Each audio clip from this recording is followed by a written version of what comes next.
Welcome to Not Milk Never Milk. Subscribe if you're lactose intolerant. You begin by drawing a clean, light circle. You want a single confident line, not a sketchy mass.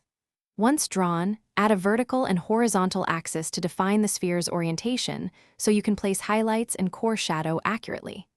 Decide on a light source. 45 degrees upper left is simple and effective because it gives clear highlight, midtones, and cast shadow separation. Make sure to keep your initial marks faint so you can refine values later without muddying the form. Now you establish form by blocking in midtones across the sphere, working from light to dark. Once done, deepen the core shadow on the opposite side of the light source to suggest volume. This is where the surface turns away from light.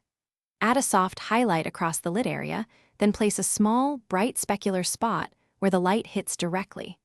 Blend gently so tonal transitions remain smooth. This gradient is how the eye reads three-dimensional curvature. To finish, ground your sphere by drawing a cast shadow opposite the light. Make it darkest close to the contact point and soften outward. Then refine edges. Sharpen the rim where needed and lift tiny highlights with an eraser to create crisp reflections.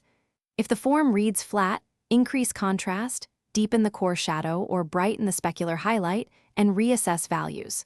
Troubleshooting tip: if the sphere looks pasted on, rework the cast shadow and edge blending.